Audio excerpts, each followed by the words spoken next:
भक्तजनों, माताओं, बहनों, सादर जय श्री कृष्ण। हमारे YouTube चैनल में आप सभी का बहुत बहुत स्वागत है। मैं हूं आपके साथ आचार्य धर्मेंद्र शास्त्री। सबसे पहले आपको और आपके पूरे परिवार को परिवर्तनी एकादशी की बहुत बहुत शुभकामनाएं एवं बधाइयां।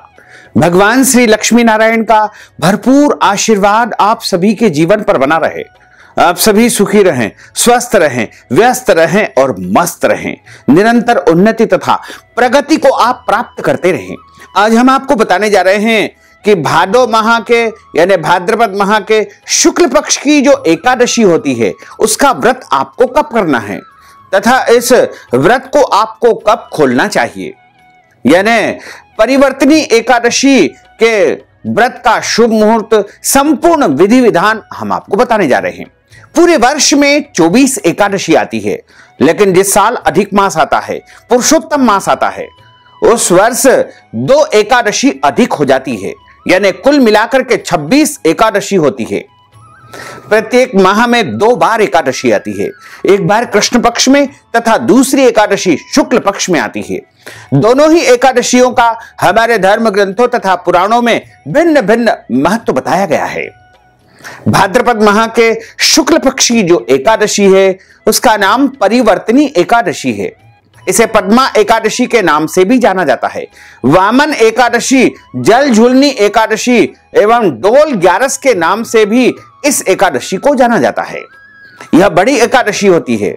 इसका व्रत प्रत्येक भक्त को करना चाहिए, क्योंकि इस एकादशी के दिन भगवान करवट बदलते हैं। यानी परिवर्तनी एकादशी इसीलिए इसे कहा गया है। एवं डोल में बैठ करके प्रभु नगर भ्रमण के लिए निकलते हैं, इसलिए इसे डोल ग्यारस कहा जाता है। और इसी तरह वामन एकादशी के नाम से भी इसे जाना जाता है। राजस्थान में जल झूलनी एकादशी का बड़ा ही महापर्व मनाया जाता है। इस अवसर पर वहां पर मेला भी लगाया जाता है।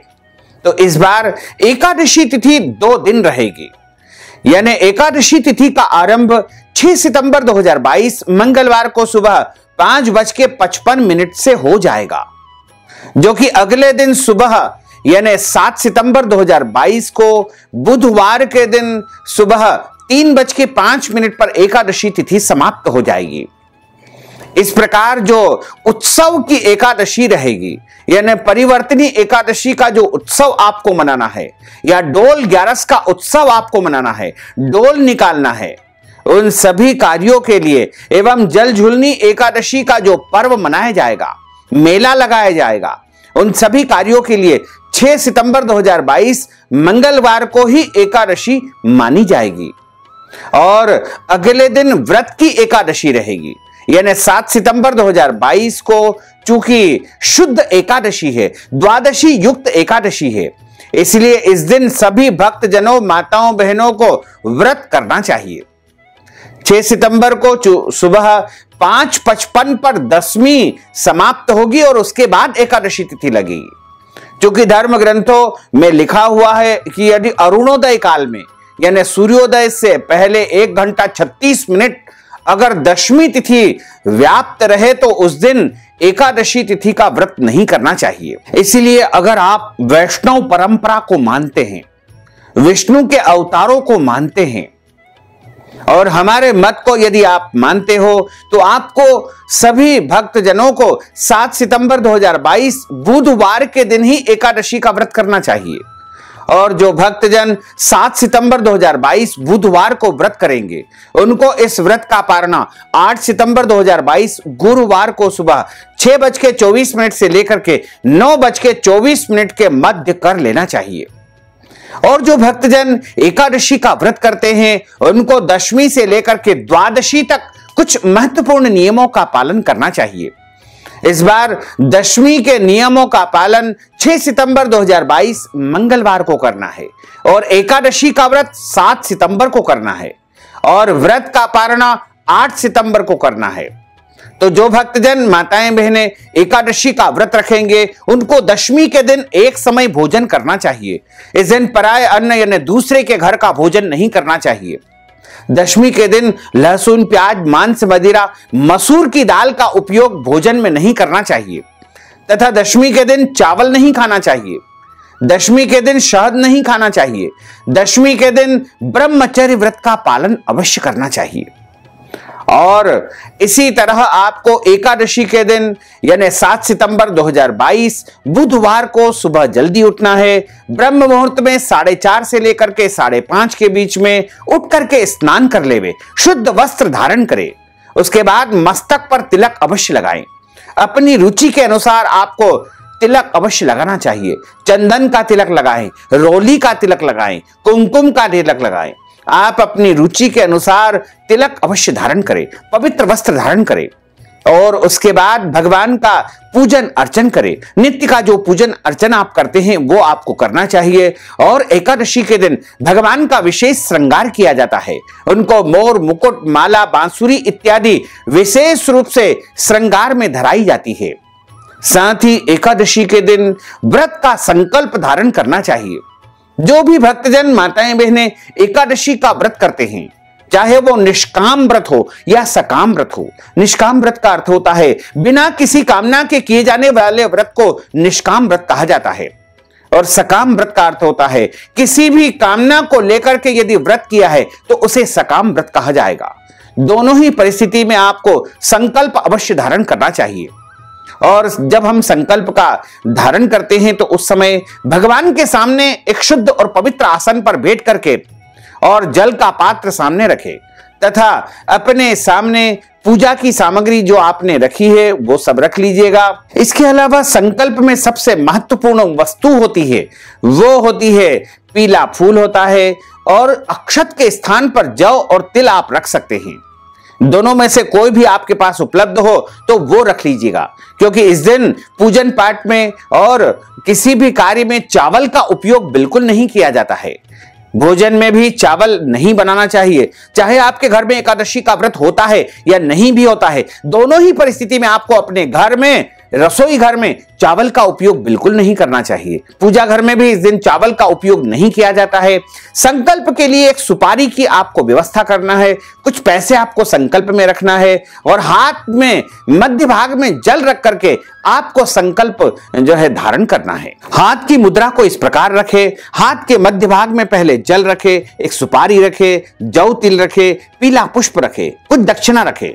3 बार भगवान विष्णु जी के नामों का उच्चारण आप कर लीजिएगा। ओम विष्णुवे नमः, ओम विष्णुवे नमः, ओम विष्णुवे नमः।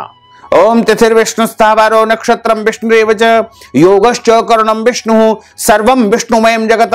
ओम विष्णुर्विष्णुर्विष्णुः श्रीमद्भगवतो महापुरुषस्य विष्णुराज्ञेयः प्रवर्तमानस्य अद्य श्री ब्रह्मणोन्हि द्वितीय प्रार्धे श्री श्वेतवारः कल्पे वैवस्वतमन्वन्तरे अष्टाविंशतितमे कलियुगे कलि प्रथम चरणे भूर्लोके भारतवर्षे भरतखंडे जम्बूद्वीपे आर्यावर्तान्तर्गत ब्रह्मवर्तैकदेशैः अवंतिकायां विशाला क्षेत्रे मध्य प्रदेशे भोपाल मंडलांतर्गत भोपाल नामनी नगरैः संवत् 2079 मासानां मासे पुण्य पवित्र मासे भाद्रपद मासे शुभैः शुक्ल पक्षैः एकादश्यायां पुण्यतिथ्योः तदुपरांत द्वादश्यायां पुण्यतिथ्योः बुधवासरान्वितायां अद्य दिवसैः उत्तराषाढ़ा दिवस नक्षत्रे मकर राशिस्ते श्री चंद्रैः सिंह राशिस्ते श्री सूर्यैः मीन राशिस्ते श्री देवराज गुरु शेषेषु ग्रहेषु यथा यथम राशि स्थान स्थितसु एवं ग्रह गुण गण विशेषण विशिष्टायाम शुभ पुण्य तिथोः। आप सभी बोलिएगा मम आत्मनः। अपने नाम तथा गोत्र का आप उच्चारण कर लीजिए। अगर आपको अपना गोत्र याद नहीं है तो अपना सरनेम भी आप बोल सकते हैं। श्रुति स्मृति पुराणोक्त वैदोक्त फल प्राप्त्यर्थम संकल्पित कामना संसिद्ध्यर्थम लोके सभायां राजद्वारे व्यापारे कृषि कार्ये सेवा कार्ये यश विजय लाभादि प्राप्त्यर्थम इह जन्मनि जन्मांतरे वा सकल दुरितोपशमनार्थम 10 विधि लक्ष्मी प्राप्त्यर्थम बहुविध लक्ष्मी प्राप्त्यर्थम सर्वविध लक्ष्मी प्राप्त्यर्थम अप्राप्त लक्ष्मी प्राप्त्यर्थम प्राप्त लक्ष्मौश्चिरकाल संरक्षणार्थम सकल मन इच्छित कामना संसिद्ध्यर्थम अद्य दिवसैः भाद्रपद मासैः शुक्ल पक्षैः परिवर्तिनी एकादश्यायां पद्मा एकादश्यायां व्रत भगवते श्री लक्ष्मी नारायण देवताः प्रीत्यर्थंच कर्माहं करिष्ये। इस प्रकार संकल्प प्रभु को समर्पण करके हाथ जोड़ करके प्रभु से प्रार्थना करें कि हे प्रभु, आज हम आपकी प्रसन्नता के लिए परिवर्तनी एकादशी का व्रत करने जा रहे हैं। हमें इस एकादशी व्रत करने की पूरी शक्ति तथा सामर्थ्य आप प्रदान करें। इस प्रकार से आपका संकल्प करके एकादशी व्रत आरंभ हो जाएगा। एकादशी के दिन भगवान नारायण का ऋषिकेश स्वरूप का विशेष पूजन अर्चन किया जाता है। क्योंकि इस दिन वामन द्वादशी का पर्व भी है, इसलिए वामन भगवान का भी आप पूजन अर्चन करें। क्योंकि इस दिन वामन जयंती का पर्व मनाया जाएगा, यानी वामन भगवान का प्रागट्य उत्सव भी इस दिन मनाया जाएगा। तो इस दिन वामन जयंती का पर्व भी मनाया जाएगा। तो आप वामन भगवान का पूजन अर्चन करें। ऋषिकेश भगवान यानी विष्णु के स्वरूप नारायण का विशेष पूजन अर्चन करें। एक चौकी की स्थापना करके उसके ऊपर मध्य भाग में प्रभु को स्थापित करें। और यदि आपके पास में ठाकुर जी की बाल गोपाल जी के स्वरूप है, शालाग्राम जी के स्वरूप है, या फिर लक्ष्मी नारायण या राधा कृष्ण जी के स्वरूप है, या राम सीता के स्वरूप है, या फिर राधा कृष्ण या लक्ष्मी नारायण की आपके पास चित्र जी है, फोटो है, तो उनको स्थापित करें। और सामने की तरफ में गौरी गणेश की स्थापना करें और भगवान के सीधे हाथ की तरफ गेहूं की ढेरी रख करके उसके ऊपर तांबे का लोटा, आम के पत्ते और एक नारियल रख करके कलश की स्थापना करें तथा भगवान का इस दिन गौरी गणेश का पूजन करें और कलश का पूजन करें। भगवान नारायण के स्वरूप का पूजन करें। ठाकुर जी का, बाल गोपाल जी का विशेष पूजन अर्चन करें। उनको विशेष भोग लगाएं। भगवान को इस दिन दूध से बनी मिठाइयों का भोग लगाया जाता है। वैसे तो प्रभु का व्रत नहीं होता है। यदि आप भोजन या भोज्य पदार्थों का भी भोग प्रभु को लगा देंगे तो कोई दोष नहीं लगेगा, क्योंकि जगन्नाथपुरी में इस दिन भगवान को चावल का भोग लगाया जाता है। भगवान का व्रत नहीं होता है। व्रत तो भक्तों के लिए है, नियम सारे भक्तों के लिए है, प्रभु के लिए कोई नियम नहीं होते हैं। इसलिए आप प्रभु को शुद्ध और पवित्र सामग्री का भोग लगाएं और इसी तरह पूरी श्रद्धा और भक्ति के साथ में भगवान का पूजन अर्चन करें। एकादशी व्रत की कथा का श्रवण करें।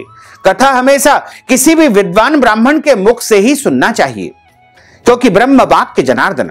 जब आप ब्राह्मण के मुख से कथा का श्रवण करेंगे तो भगवान नारायण ने जनार्दन के मुख से आपको कथा श्रवण करने का पुण्य फल प्राप्त होगा। कथा सुनने के बाद में ब्राह्मण को यथाशक्ति अपने सामर्थ्य के अनुसार द्रव्य दक्षिणा यानी दान दक्षिणा अवश्य प्रदान करना चाहिए। ब्राह्मण को आप चाहें तो फलाहार भी करवा सकते हैं और अगले दिन यानी जब आप व्रत का पारणा करें उस दिन पारणा के निमित्त उनको ब्राह्मण भोजन भी करवाना चाहिए। गौदान, वस्त्रदान देने का भी इस दिन विशेष पुण्य फल माना जाता है। और एकादशी के दिन किसी भी मनुष्य को दाढ़ी कटिंग नहीं करवाना चाहिए, शेविंग नहीं करवाना चाहिए। शरीर के अंग के कोई भी बाल काटना अथवा कटवाना वर्जित माना जाता है। एकादशी के दिन नाखून नहीं काटना चाहिए और एकादशी के दिन तुलसी पत्र का जो है विशेष रूप से पूजन अर्चन करना चाहिए। तुलसी जी के यहाँ दीपक भी लगाना चाहिए। और चूंकि एकादशी के दिन वैसे तो हमारे कई उसमें बताया गया है कि तुलसी पत्र नहीं तोड़ना चाहिए, लेकिन इस प्रकार से यदि आप तुलसी पत्र के बिना प्रभु का पूजन अर्चन करेंगे तो वो अधूरी पूजन अर्चन मानी जाएगी। तो आप एक दिन पहले ही तुलसी जी तोड़ करके रख लीजिएगा। यदि किसी कारणवश आप तुलसी जी नहीं तोड़ पाए हैं तो आप भगवान से आज्ञा लेकर के, तुलसी जी से आज्ञा लेकर के तुलसी जी के पत्ते आप तोड़ सकते हैं, कोई दोष नहीं लगेगा।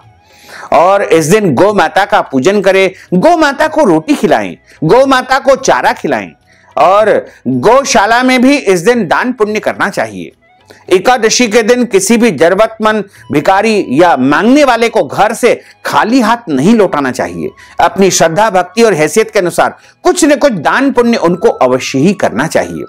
अगर आपके घर परिवार में जन्म अथवा मृत्यु का सूतक लगा हो तो ऐसी परिस्थिति में आप जो है 13 दिन तक पूजन अर्चन न करें। 13 दिन के बाद ही आपको पूजन अर्चन करना चाहिए।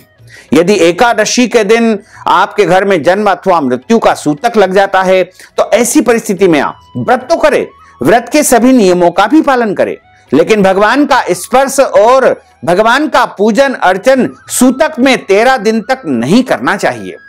साथ ही जो माताएं बहनें रजस्वला अवस्था यानी मासिक धर्म या पीरियड में यदि एकादशी के दिन आ जाती है तो उनको भी व्रत अवश्य करना चाहिए, व्रत के नियमों का भी पालन करना चाहिए, लेकिन भगवान का स्पर्श तथा पूजन इस दिन उनको बिल्कुल नहीं करना चाहिए, क्योंकि मासिक धर्म या पीरियड की अवस्था में 7 दिनों तक निरंतर पूजन अर्चन वर्जित माना गया है। 7वें दिन का स्नान करने के बाद ही माताओं बहनों को भगवान का स्पर्श और पूजन आदि कर्म करना चाहिए। साथ ही यदि कोई गर्भवती माताएं बहनें एकादशी का व्रत करना चाहती है तो अपने बच्चे की सुरक्षा को ध्यान में रखते हुए अच्छी प्रकार से फलाहार करके ही उनको व्रत करना चाहिए।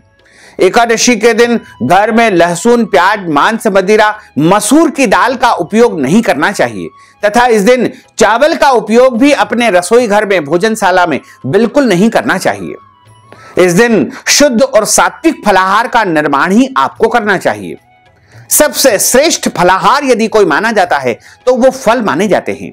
इसके अलावा दूध या दूध से बनी सामग्री सर्वोत्तम फलाहार मानी गई है और आपके घर परिवार में अन्य जो भी शुद्ध फलाहारी सामग्री आप बनाते हैं वह आप उपयोग कर सकते हैं, लेकिन ध्यान रखें कभी भी फलाहार में हल्दी का उपयोग नहीं करना चाहिए। इसी के साथ जो भी फलाहार की सामग्री आप निर्माण करते हैं उसको बिना भगवान को भोग लगाए आपको स्वीकार नहीं करना चाहिए, क्योंकि कभी भी असमर्पित वस्तु का उपयोग भक्तों को, वैष्णवों को नहीं करना चाहिए।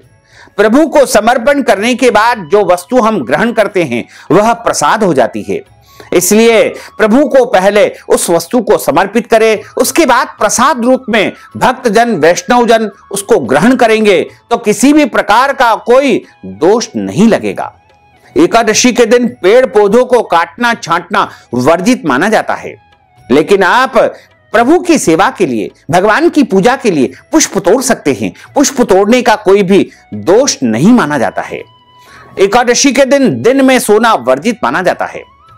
एकादशी के दिन चारपाई यानी पलंग पर सोना भी वर्जित माना गया है। पृथ्वी पर शयन करने का सबसे अधिक पुण्य होता है, लेकिन किसी कारणवश यदि आप पृथ्वी पर शयन नहीं कर सकते हैं तो कोई दोष नहीं है, प्रभु से आप क्षमा याचना कर लीजिएगा। रात्रि के समय जागरण किया जाता है। पूरी रात भजन और कीर्तन करने का विशेष विधान माना गया है। साथ ही एकादशी के दिन कोई भी गलत, अनैतिक या पाप कर्म बिल्कुल नहीं करना चाहिए, क्योंकि हमारे शास्त्रों में 3 प्रकार के पाप बताए गए हैं, कायिक, वाचिक और मानसिक। कायिक का अर्थ होता है शरीर के द्वारा किए जाने वाले पाप को कायिक पाप कहा गया है, और वाचिक का अर्थ होता है वाणी के द्वारा यानी शब्दों के द्वारा यदि हम किसी को गलत शब्द बोलते हैं उसको भी पाप माना जाता है।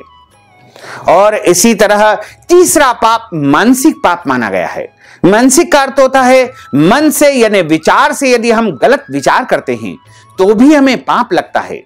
इसलिए एकादशी के दिन आपको शरीर से, मन से, वाणी से, तन से किसी भी प्रकार से कोई पाप नहीं करना चाहिए। जितना हो सके इस दिन अधिक से अधिक प्रभु के नामों का स्मरण करें, अच्छे कर्म करें, परोपकारी कार्य करें, दान करें, पुण्य करें, भगवान का भजन करें, भगवान का कीर्तन करें, प्रभु की सेवा करें, क्योंकि प्रभु का सबसे पुण्यदायी दिन यदि कोई होता है तो वो एकादशी का दिन होता है। और इस दिन प्रभु को अधिक से अधिक लाड़ लड़ावे। रात्रि के समय भजन कीर्तन करके रात्रि जागरण करने का विशेष विधान बताया गया है। यदि पूरी रात आप नहीं जाग सकते हैं तो 1 प्रहर, 2 प्रहर, 3 प्रहर या 4 प्रहर, एक प्रहर 3 घंटे का माना जाता है। जितना हो सके आप एकादशी की रात्रि में जागरण करें और पूरी श्रद्धा और भक्ति के साथ में ब्रह्मचर्य व्रत का पालन करते हुए आपको एकादशी व्रत के सभी नियमों का पालन करना चाहिए। अगर किसी नियम का पालन हम नहीं कर पाते हैं तो ऐसी परिस्थिति में कोई अनजाने में और अज्ञानतावश हमारे द्वारा गलती हो जाती है, त्रुटि हो जाती है, तो प्रभु तो कृपालु है, दयालु है, उनसे आप क्षमा याचना करके, प्रार्थना करके आप प्रायश्चित कर सकते हैं और आप प्रभु से कहे कि प्रभु हमने जाने अनजाने में ये गलती कर दी है, कृपा करके आप हमें क्षमा अवश्य कर दीजिएगा। प्रभु कृपालु होते हैं, दयालु होते हैं, वो अवश्य ही आपको क्षमा प्रदान करेंगे। तो इस तरह अगर आप एकादशी का व्रत करेंगे तो निश्चित तौर से आपको एकादशी व्रत का संपूर्ण पुण्य फल प्राप्त हो सकेगा। तो भक्तजनों, माताओं, बहनों, हमने जो ज्ञानवर्धक जानकारी आपको प्रदान की है उसको आप अधिक से अधिक लोगों को शेयर करिएगा, लाइक करिएगा, कमेंट करिएगा। और यदि अभी तक आपने सब्सक्राइब नहीं किया है तो अभी और इसी समय सब्सक्राइब अवश्य कर लीजिए, ताकि इसी प्रकार की ज्ञानवर्धक वीडियो आपको सबसे पहले प्राप्त हो सकेगी। आपको और आपके पूरे परिवार को सादर जय श्री कृष्ण, सादर धन्यवाद।